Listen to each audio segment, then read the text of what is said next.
Tonight on TNT from the theater at Madison Square Garden with the 2002 version, and as always to start things, the commissioner, David Stern. Some of these guys are not ready for the NBA. By 2001, he had played just 4 years of organized ball, but still, he entered his senior year rated among the top high school players in the country, along with Amari Stoudemire, Carmelo Anthony, and LeBron James. Everybody think they're good enough to play in the NBA. They're not. Stoudemire went on to become the NBA's Rookie of the Year. Anthony led Syracuse to an NCAA title, and James is about to be the #1 pick in the NBA draft. But what happened to Cooke? What happened to Cooke? What a question, because what if I were to tell you that in 2001, Lenny Cooke was the #1 basketball player in the nation, ahead of players such as LeBron James, Carmelo Anthony, and Amari Stoudemire, and in fact, Melo would go as far as to compare Lenny to Magic Johnson. However, unlike the future Hall of Famers I just mentioned, Lenny Cooke is of course not headed to the Hall of Fame. Instead, Lenny never even played a single minute in the NBA, and we have to ask ourselves why. So what's up guys, Mike here, and I just want to say, if you have heard Lenny Cooke's story before, I think you should still stick around and watch my take on his story, because trust me, there is new info here that is going to shock you. Before we continue though, I do want to ask you to please like this video. It helps me out a ton with the YouTube algorithm, and also episode 3 of my podcast Laced Up is out right now. It's linked in the description below. Please go click it, go watch it, and support my pod. And remember, on the Laced Up podcast channel, subscribe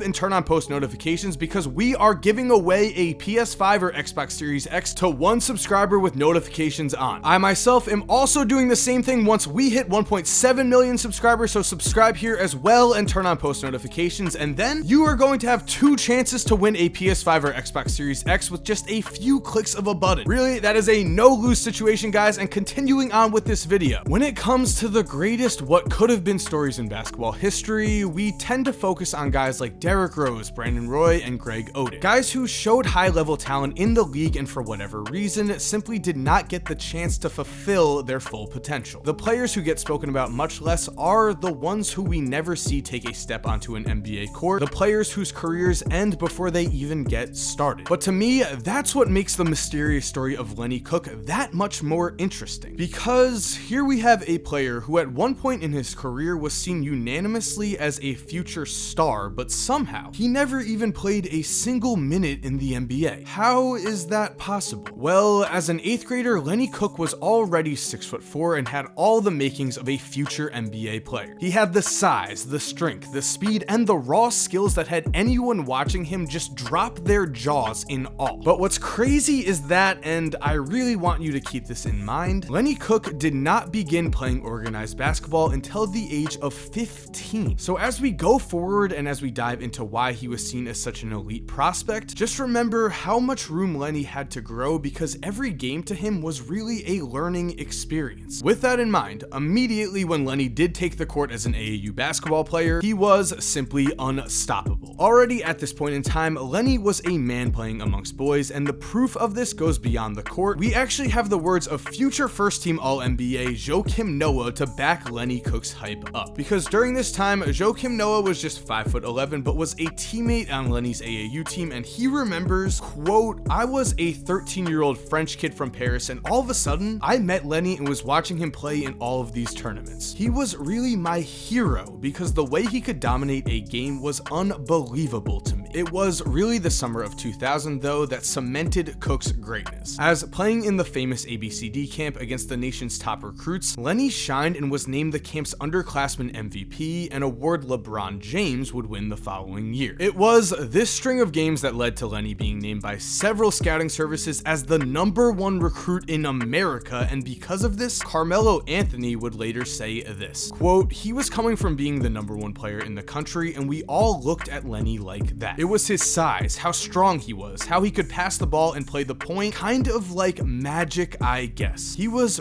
really explosive." Huge words, and the thing is, Lenny was not just standing out among his peers. When matched up against professional NBA level competition, as a high schooler, Lenny still stood out as well, because one of the biggest indicators of Lenny Cooke's true potential came in the form of his performance at Rucker Park headed into his junior year. That summer, Rucker Park was home to an elite off-season basketball league that included NBA stars such as Ray Allen, Zach Randolph, and Stephon Marbury. The league also had several other NBA players on its rosters, and when matching up against NBA-level talent, Lenny Cooke not only held his own, but he dominated. He would finish with averages of 23 points and 13 rebounds per game, and he was second in the entire league in scoring. It was because of these performances at Rucker Park that people walked away not only saying that Lenny Cooke was the #1 recruit in America, they walked away saying that Lenny Cooke could play in the NBA right then and there. That is how impressive he was. At this point in time, it seemed like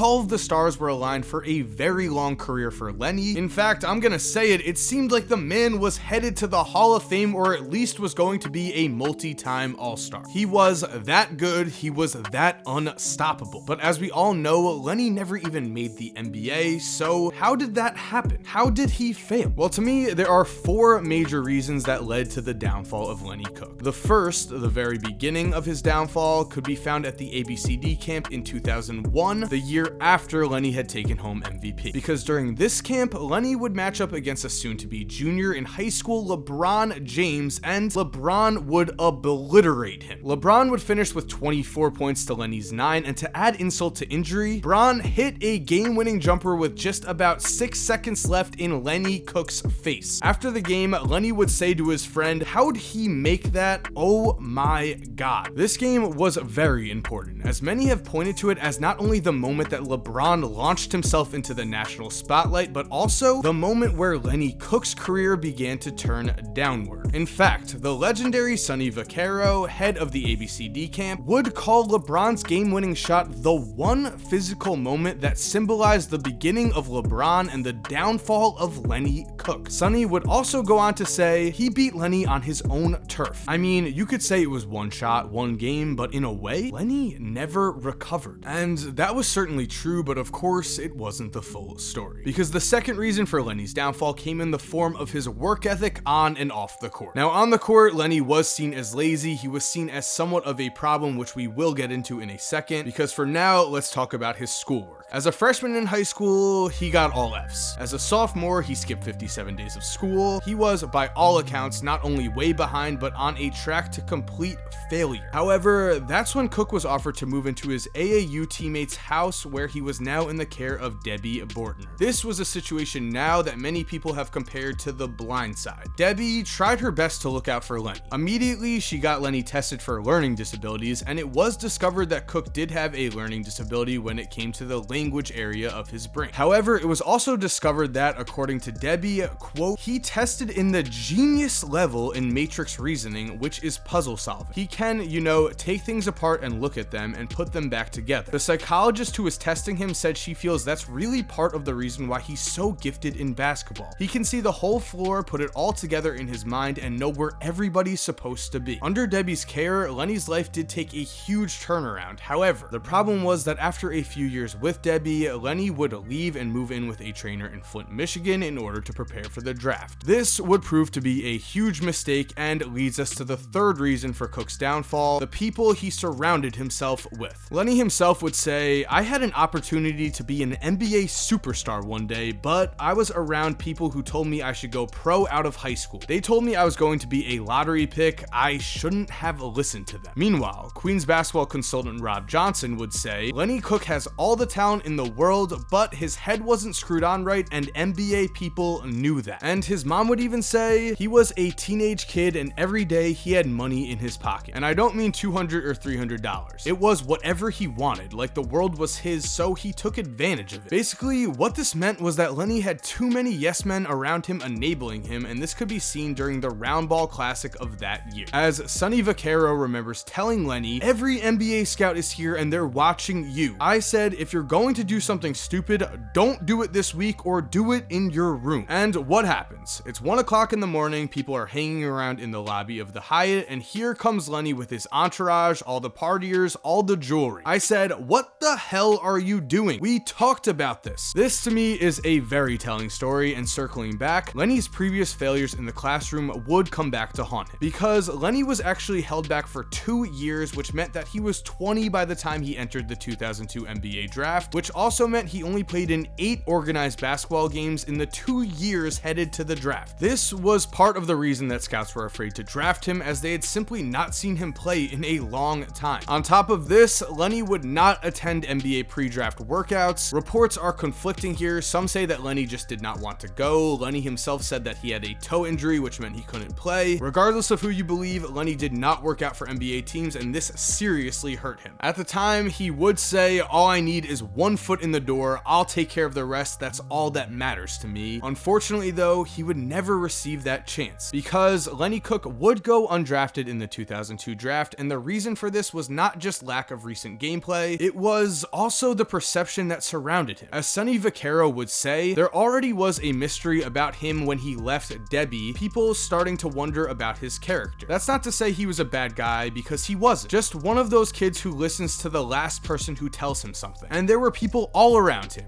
agents, runners, glorifying him, giving him things. He took everything. Sonny would continue with, you can't put him in the group of New York guys that were overhyped. What it came down to was a complete mistrust in who and what he was. Teams were afraid. Lenny was on the pedestal because he was one of those elite guys. He was a damn good. I just think he blew it all. But still, even with all of this, Lenny did have a chance to redeem himself, and that is when the real tragedy and final reason for his downfall would occur. Because after going undrafted, reality hit Lenny hard, and he would actually say, I got a little big-headed. In high school, I didn't take the game seriously. I listened to the hype, I believed the rankings. Now I know I have to work at my game, I take it a lot more seriously. And he would certainly try to bounce back, but unfortunately, things did not work out that way, as after a few summer league stints and seasons with lesser professional teams, Lenny would be seriously injured in a car accident in 2004. This accident put Lenny into a coma, and when he woke up, he would then spend months in a wheelchair and was never athletically the same. His chances of reaching the NBA were gone, and with this, we really had the final piece of his downfall. Nowadays, though, Lenny does give speeches to kids warning them to stay clear of the streets and to focus on the mission at hand. He also is a basketball coach and mentors his players with real-life experience of what it's like to have it all and then